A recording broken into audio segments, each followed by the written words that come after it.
Morning, Mr. Westbrook. Mr. Westbrook, you're charged with assault of a family member. You're facing up to a year in jail and or a $4,000 fine. We are going to do probable cause. You have the right to remain silent. Anything you say can or will be used against you. You have the right to have an attorney present. If you cannot afford one, one will be appointed to you, sir. Yes, Judge. On November 10th, 2024, the officer was dispatched to a residence in Harris County, Texas. The officer made contact with the complainant. The complainant stated the defendant, the complainant's son, and the defendant's friend had broken a window to get inside the night before. The complainant stated that she woke the defendant up and told him his friend had to leave. The complainant stated that she questioned the defendant about her missing prescribed oxycodone, and the defendant became irate, and the defendant struck the complainant with an open left palm across the right side of her face, causing pain. The defendant began to destroy the residence, grabbed a kitchen knife, placed it to his own throat, and fled as the complainant was on the phone with dispatch. All right. Mr. Westbrook, I'm going to find that there's probable cause to go forward with your case. I'm sending you now for a drug test. I want to know what, if anything, is in your system. You're not to use alcohol, illegal drugs, unprescribed controlled medication. If I find that you're using, I will put you in custody. If you have a problem with drugs or alcohol, Mr. Westbrook, you better tackle it, because if you don't, I'm going to do it for you. And I promise you're not going to like the way that I do it. Do you understand? Yes, Your Honor.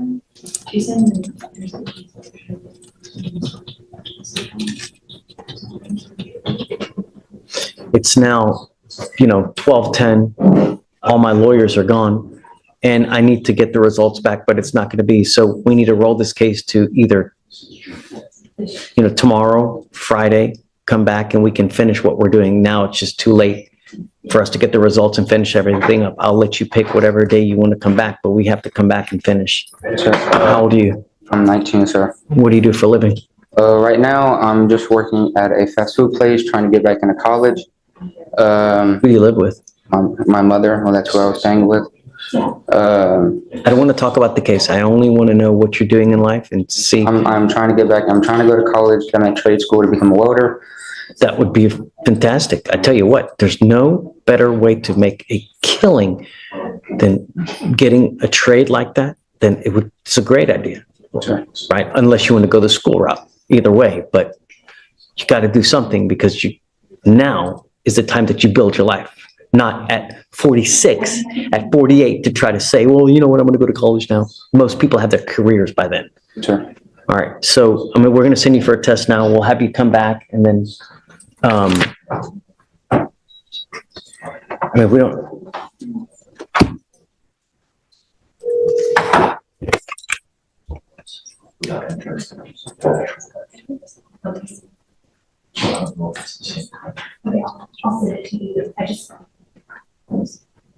Right out the gate, this is serious. Assault of a family member in Texas isn't just a family spat, it's a Class A misdemeanor. That means up to a year in jail and fines. But here's the kicker, because it's family violence, it can carry long-term consequences like losing your right to own a firearm. Let that sink in. Yeah. Yeah. Do you know the complaining witness? Have you guys reached out to this person? No, Your Honor. What is the relation? The relationship, the defendant's her son. That's the mother, Your Honor. The complainant. So the complaining witness in this case is mom. Mom. Yes, Your Honor. I want you to understand something, Mr. Westbrook, that I'm issuing a protective order and your mom is now labeled as a protected individual. You cannot commit family violence or an assault against this person, commit an act in furtherance of an offense under section 42.072 of the Texas Penal Code, which is the stalking statute. You cannot threaten, harass, use another person to communicate a threat or harassing behavior. What you need to understand is what is threatening or harassing doesn't matter what you think. It's how she perceives. So if I go like this, is that threatening or harassing? It most certainly is. And it can land you back into jail if you threaten or harass your mother. Do you understand? Is she here now? I want to send her right now. So what we'll do is, guys, this is Westbrook.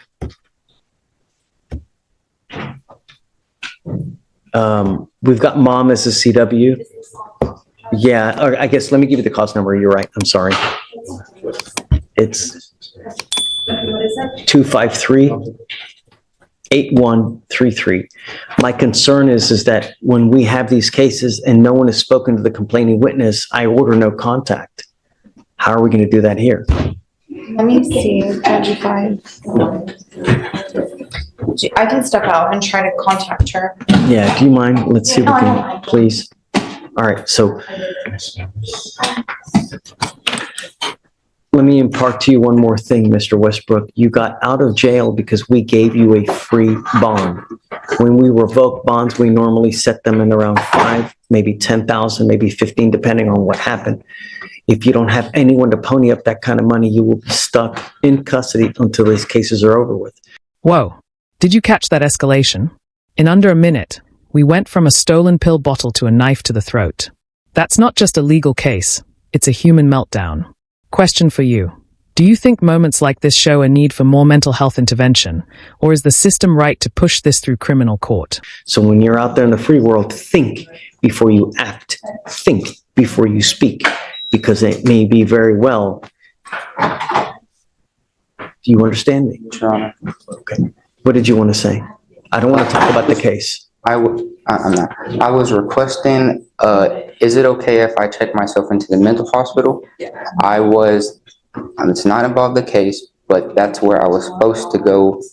My mother had called my shrink, and she told my mother to call the police to take me to the Cypress Creek Hospital, and they told me they were taking me there. How did you get here today? Your mom didn't take you? How'd you get here? My friend took me, and because I was going to sign myself into the mental hospital, Someone now, please. I called up here, and they told me, well, that you shouldn't do. Let's do this. Let's do this, because I don't want you to say too much, because you never know what you're going to say that's going to end up hurting you. I do, above all else, want to get a test today, because I want to know what, if anything, is in your system. Yes, Your Honor. I want to do that. If you fail to go test, if you fail to, I'm going to revoke your bond. I want you to know that. I just want to know what's in your system. And no more dope. It could be very well affecting your life in more ways than you know.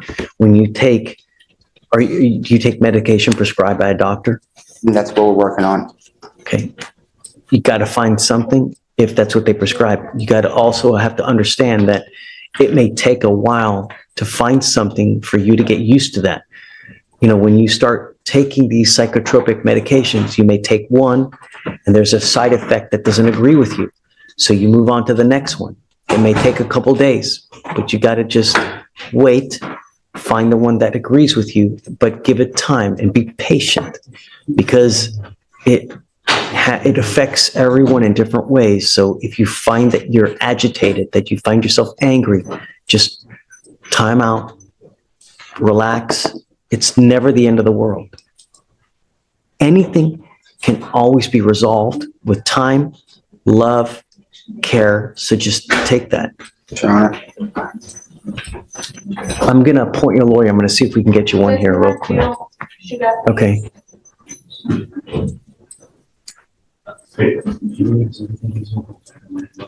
Jillian, this is Mr. Westbrook. We're going to have him just sign conditions. We'll send him for a test now. They're reaching out to mom. Mom's a complaining witness. He's thinking about checking into a hospital. And here's the twist. The alleged victim is his mother. That instantly complicates everything. Family violence cases with parents and children are some of the hardest because emotions, protection, and survival all clash in one courtroom. How do you prosecute a case when mom doesn't even want her son in jail? If you feel that that's something that you like to do, great. That's a good thing. Just want to get help. It's anytime you try to help yourself like that, that's great. And I'm proud of you for doing it, because not many people realize that, hey, I may need this kind of help. And we're support you. Anything you need, we're there to help. I can't give you a ride, but do you have a ride here now? Yes, sir. Okay.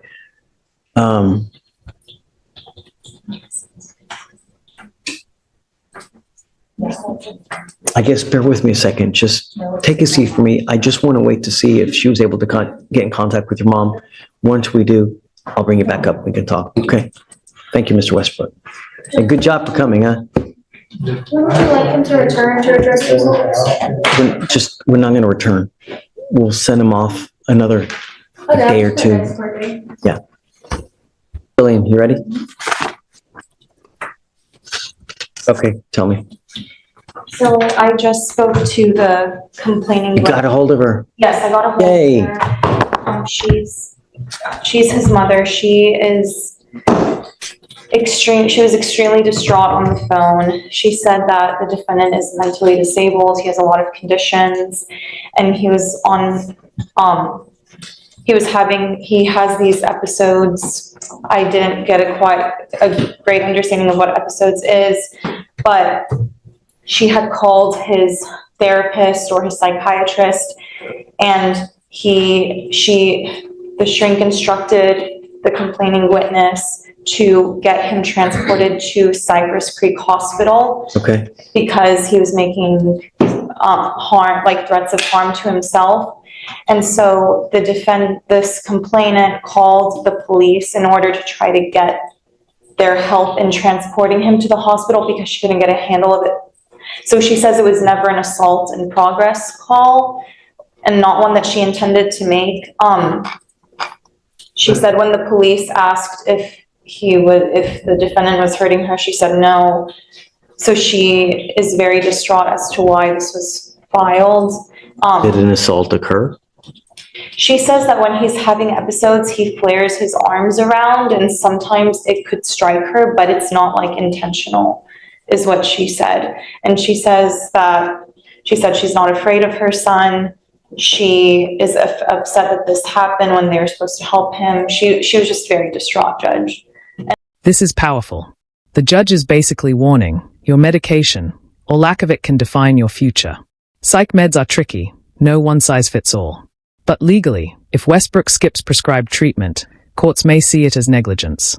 What do you think? Is it fair to hold someone accountable if their mental health treatment hasn't stabilized yet? And I don't It have really any- makes me mad how people ask for help and then, instead of taking someone or helping someone into a facility, they just arrest because it's easier to arrest. We've literally So- set up a system now to where it's just as easy to not arrest them and they The still hell arrest is, them. I don't understand people. I can see if they didn't take them to Cypress Creek, they took them to wherever the designated location is, but there's a whole, it's just as simple now to take them where they need to go. No, I agree, Judge. I don't We know. need to start holding people accountable. Yeah. Yeah, she's very distraught and she So- said that he's on the way to. Did an assault occur? She says no. She said no assault occurred. Is there evidence that an assault occurred? Judge, this was just. Right? Because we know a lot of people recant, but do you have any evidence that one occurred? I don't have anything right now, Judge. It was only filed 3 days ago. It wasn't even set for arraignment until, it was set, yeah. It's not even set until the 18th for arraignment, so I really don't have anything besides the offense report right now. So I can't look at body cam and see if she made any statements on scene. All I have is this read. Will you read to me the DIMS again, I guess? You want me to read the DIMS, Judge? Yeah, or Yes. whatever you got to detail. I have the case jacket. Do it, Okay. please. On November 10th of 2024, officers were dispatched to a residence in Harris County, Texas.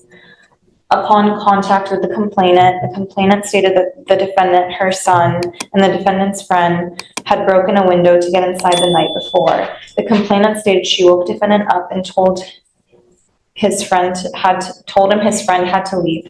The complainant stated that she questioned the defendant about her missing prescribed oxycodone, and the defendant became irate, and the defendant struck the complainant with an open left palm across the right side of her face, causing Okay, all right, so mom says that this happened? This is, yeah, according to the DIMS, but she told me something completely different on the phone. Michael, what do you think?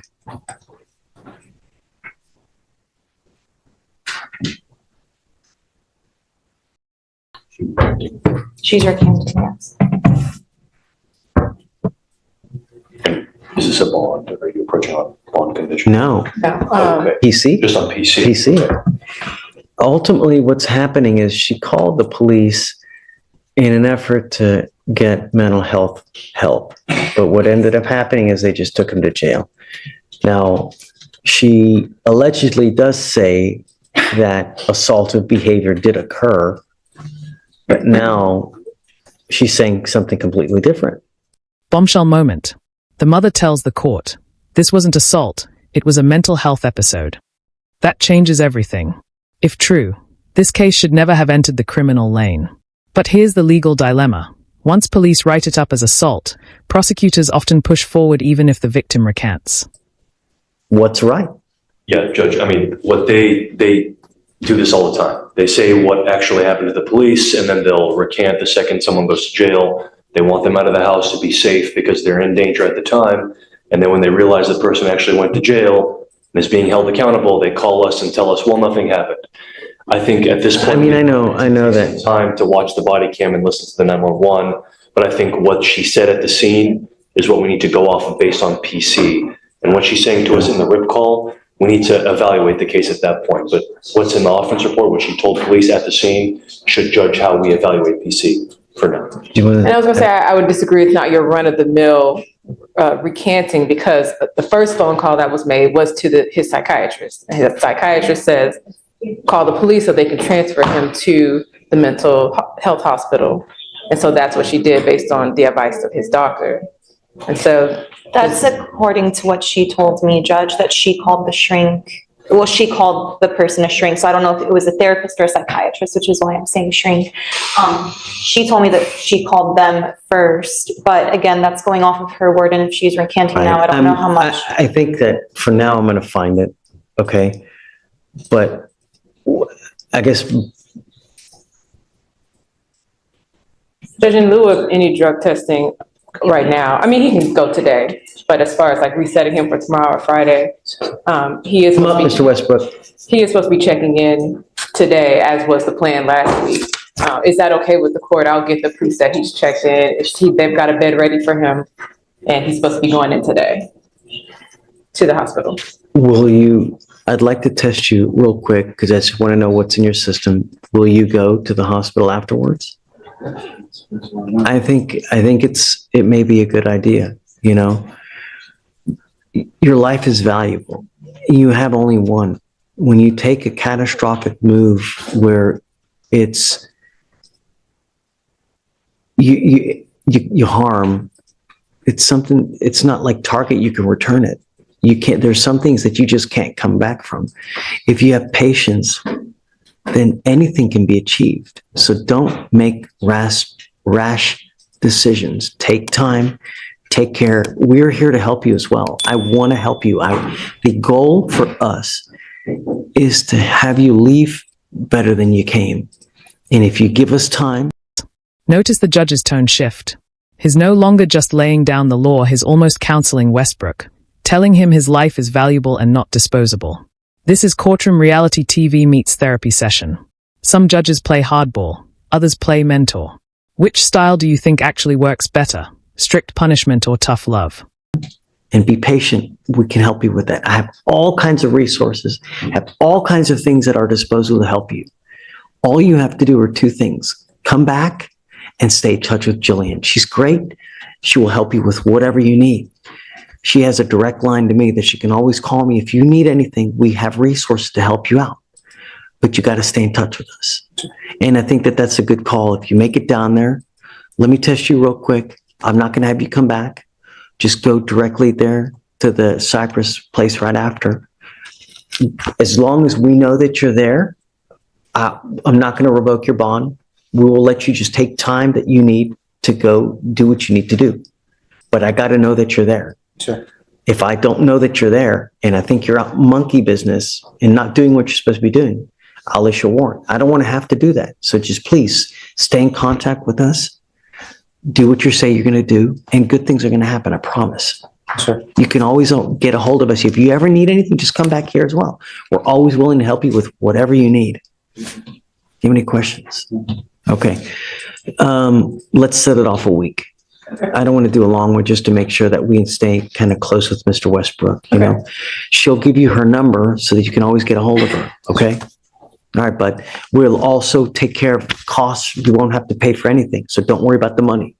All you got to do is show up and stay in touch with Jillian.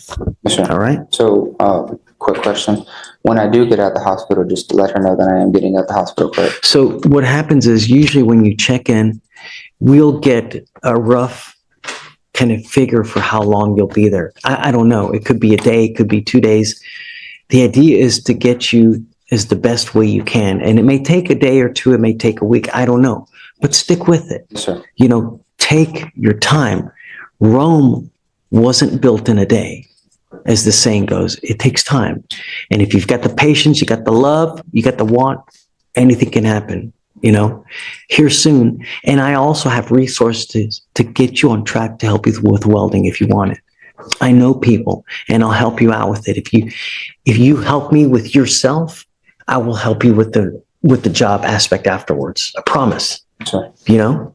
Okay? Sure. All right, Mr. Westbrook. Best of luck to you, okay? We'll see you soon. Yeah. All right, thanks, Jillian. Mr. Garza, do you have a lawyer today? Order in the court. I do not. What are you doing about that? I can't afford an attorney, Your Honor. Why not? I don't make enough, Your Honor. And I'm not able to save. How many enough lawyers did you speak to? I've spoken to at least a minimum of 10 lawyers. And just to get a lawyer down right now, like just for a down payment is at least $1,000 down. That's beyond anything I can afford at this What do you point. do for a living? I'm a security officer for the Houston Astros, Your Honor. Okay, and how much money do you make a month? I want to say estimated around, Estimated, how much do you, I mean, you know exactly how much. okay, so I take home around 1,800 a month. And Is it every 2 weeks or every month? every month. 1,800. What expenses do you have? I have a child support loan. I do pay rent and utilities. Yeah. How many what? Kids? Kids, just one. And do you pay child support out of your Counselors, check? please or take it out into the. I'm sorry, Your Honor. I didn't hear you. Pay for the child support? Does it come out of your check? Comes out of a check every week. I'm glad that you're paying child support. That's a great thing. I'm proud of you for doing it because not many do. I'll have you fill out an application. Let me take a look at it. And then if you do qualify, which I think you probably will, then I'll grant it for you. Okay. The other thing is this, though, is that you got to understand that there's a lot of timing requirements with the DWI. And if you don't hire a lawyer quick enough, it's very possible that your driver's license gets suspended and you're not able to drive. Do you have a Texas driver license? I do, still valid. Okay. And you, Pending hearing, Your Honor. sorry, say it again? Pending hearing with For the- Texas Department of Public Safety.